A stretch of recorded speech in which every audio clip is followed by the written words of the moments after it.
The problem came about 2 or 3 weeks in, closer to 4 weeks in, when she told me that she was not able to complete work or do work because her husband was having her work during the block of time that she was supposed to be doing work for me.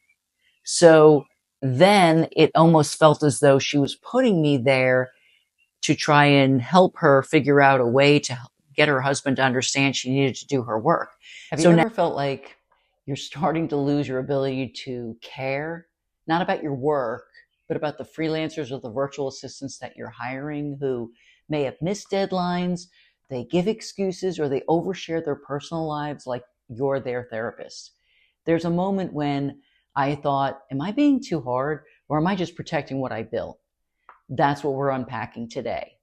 The fine line between being a compassionate human and being the boss, because empathy is a strength, but it's when it starts costing you time and money and your energy, it does become a liability. So how do you lead with heart and hold your boundaries? That's what I want to talk to you about today. So just this week, I had to let go another VA just to set the scene a little bit for you. And I'm sure if anybody that has a business of at least 1 or 2 years and you have hired somebody, a virtual assistant, a freelancer, either in your country or abroad, you've likely experienced some version of this. Now, there was something that happened just this week, which is what precipitated this specific video today. But there have been many others. And another one that kind of stands out was about 2 years ago. I had hired a VA. She was from the Philippines. We coordinated a 4-hour a day work block that I asked her specifically. I said, look, you don't need to be on East Coast time. That's my time zone. If that doesn't work for you, whatever is more convenient for you, which probably was my first problem. I probably should have set more of a direction and expectation, because if she could have perhaps rejected that, I could have then said, oh, maybe I need to move on to a different virtual assistant. She accepted the 4-hour block, and I think it was in my afternoon. However, when I would try to get in touch with her, or if I had a question, or if I wanted to share something new with her, she was not available, or she would apologize and get back to me an hour or so later. I did allow her this time, so it wasn't like I was immediately being impatient with her. I was allowing that first week of onboarding and the awkwardness of just getting on the same schedule. I allowed that to happen. The problem came 3 weeks in, closer to 4 weeks in, when she told me that she was not able to complete work or do work because her husband was having her work during the block of time that she was supposed to be doing work for me. It was involving me in a way that I felt uncomfortable. I am not a therapist, and I did not want to be one. I certainly did not want to get in the middle of her marriage to her to help her understand, look, you need to coordinate with your husband. If you're working, you either are working or you're not. And if you are, you need to set that specific time set. Long story short of it all was that I did have to let her go, because initially she told me that she was free of obligations. She just had herself to worry about. So she immediately was not giving me full truth up front. And so this was one isolated incident. She didn't complete the work. I had to let her go. I felt bad. But then she proceeded to list me as a reference, which was not a good idea. And so I had to be honest with these potential other business owners, letting them know, probably you shouldn't, at least this was my experience. I don't know if she's changed. Now, after going through something, not exact, but something similar this week, a different VA for a different type of a project, I thought it would be good to share this with you. Now, again, this was a situation in which over the course of the end of the third week, so first week, he completely misses all of his deadlines because he says he's in college. First of all, if you're going to accept a project and you're in college, you need to be able to balance the two or do not accept the work. Number two, second week, he had a family member who fell downstairs and he needed to be at his bedside. Again, things happen, but still, my work was delayed. Third week was, I can't remember the week. I think it was something to the effect of, I'm still kind of working through this. And what happened was he was working in a certain software that he was not familiar with. So instead of saying, look, this is not my specialization, I do not know the software well, he just tried and tried to give me other different excuses, to the point where I finally then said, it's enough. We've had enough. I'm going to pay you for whatever you did produce, but we need to cut ties and move on. My gut reaction was frustration and guilt. So I'm like, this guy's got some personal issues. So now here's where this isn't all about them. It's about you being a leader. You need to demonstrate leadership to them. You're demonstrating leadership to them just as you would with your clients. Now, you are the leader in your business. And whether this is someone you hire on full-time or part-time, as a W-2, as a person who is working with you on the day-to-day, or someone, a virtual assistant that maybe is picking up a few hours a week or a month, you still need to have a proper onboarding. You have to have set expectations and things that you expect and need from them. We want to be supportive, and that's important, but we also do run a business. The cost of constant grace is lost time, stalled projects, and emotional weight.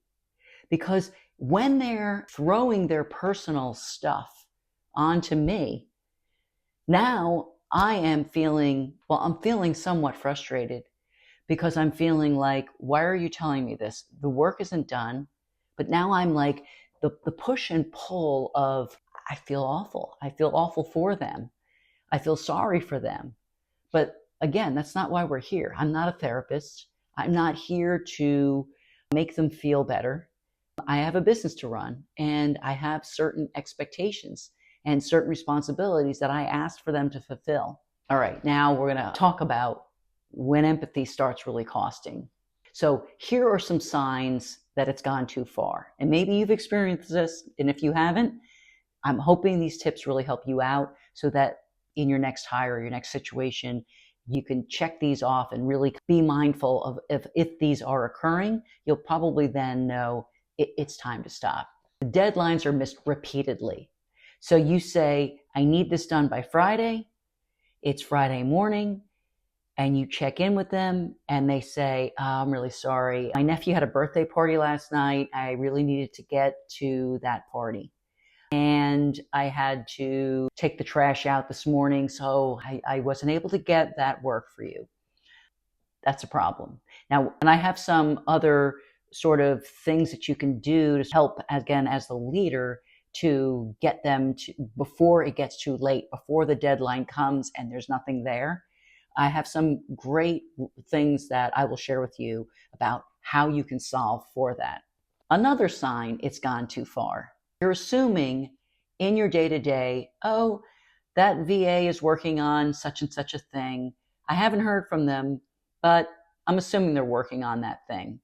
And they'll get back to me when they have a question or when they're ready. You never asked for updates, so you're not going to get an update. So days go by, time goes by, you're not getting any updates. Always make sure you get, I would say, daily updates, especially if this is a new person that you've never worked with.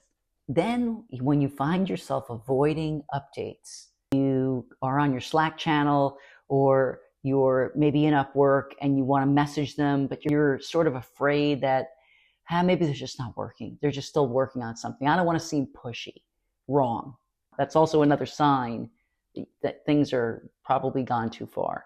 The other one is that you find that you're trying to justify their behavior. Well, he is in school and he did have a family member who fell down the stairs, or he does have kids, so he's probably busy. Wrong. We're all busy. We all have lives. We all have situations that we have to tend to. So just another sign. Boundaries protect your business. Empathy informs how you set them. And if you don't establish boundaries in your business, who will? It is important as a leader and as the owner of your business that you need to set those boundaries. So be firm, Being firm doesn't mean that you're being a jerk. It just means that you're being a very conscientious business owner. This is your livelihood. And because it's your livelihood, you're not here to make friends. Maybe callous as that might sound, you're just not. And if that's why you're hiring someone, but you're not hiring a friend, you're hiring someone to do a job for your business. All right, now, what can you do differently so that you don't come off being a jerk? Number one, most important, set expectations. And I would document in writing and in an initial onboarding session with them. That by doing that, you're going to avoid the problems. At least you can mitigate the risk of having a problem occur. Do create a policy for delays. Life happens. Here's how we're going to handle it. So in the event something occurs, something is missed, a deadline, or they have to tell you they're going to be out for whatever reason, you just need to say, that's fine. When can you get that project completed to me? When do you think you can make that time up? Now it's incumbent upon them to come to you and say, it's Friday. I said I'd have it ready, but you know what? I'm going to work through this weekend. I'm going to make sure that you have it by the end of the weekend. They have a responsibility to you. Make sure that you check in once with them, but then move on. So you don't want to micromanage. Get away from the need to every hour on the hour checking in. Do you have everything? Is everything okay? How's things going? Do you have any questions? You just let them know. We're going to have, let's say, a daily check-in at 8:30 a.m. my time. And we're going to get on a call together. You're going to let me know, how are you progressing? What's going on? Do you have any questions? Also, do not make that check-in time go on for an hour. This is a 15-minute stand-up. This should be, and tell them if they have to, by the end of the day prior, write up a quick script of, here are the questions that I have, here's my progress. So if all they're doing during that 15-minute meeting with you the next morning is just reading to you, this is what I've done, here are my questions, great. You don't need to go more than 15 minutes. Now, another situation is, as I mentioned earlier, where let's say it was due Friday, and Friday morning you're checking in with them and you're saying, great, where is that piece of work that you told me you would have ready for me? And they tell you some excuse. Well, they should have come to you many days earlier, because they knew days earlier that they would not have that piece of work ready for you. So if it's Friday and it was due Friday, but they know Wednesday or Tuesday night that likely I'm going to need a lot more time, it's at that point you need to let them know, you need to tell me I'm going to miss Friday because I can get it to you by Sunday. Communication is key here. They need to communicate to you what's going on, when will I have that thing, and then they need to commit to that time. Now, one of the things that I really like doing is assigning a time test period. The first project I ever give them is just a one-off. This is not a monthly recurring unless they pass that initial test. If it's something that I think might take a little bit longer, I like to really do a couple of, maybe 2 or 3 different tests over the course of a 30-day period, 30 to 60 days. But I try to keep it within 30 days. You will generally know in the first 30 days if this person is a good fit for your company or they are not. Both of those 2 people that I just mentioned earlier were not a right fit within a pretty quick amount of time. So you will know. Remember, you're not being cold when you're trying to protect your time, your energy, and your business. Real leadership and running your business means holding accountable those people that you hire to do work for you. It also means sometimes you have to make a hard call. And that doesn't mean that you're a bad person or that you're just not being a human. It means that you're being conscientious and responsible about your business. You have to allow them to trust you. Just as you need to trust them, they do have to trust you. Give them time, but let them know the consequences of missing these dates. Also, make sure they have access to all the resources they need so that they can get you the best work possible. In many cases, I will give way more resources than they need. Maybe it's 5 or 6 different types of software platforms just to get the work done. I want to make sure they have access to whatever they need to get done. I'm going to ask you a question. Where are you holding back because you don't want to come off seeming like a jackass of a boss? I'd love to know your thoughts. What are your experiences? Drop those in the comments below.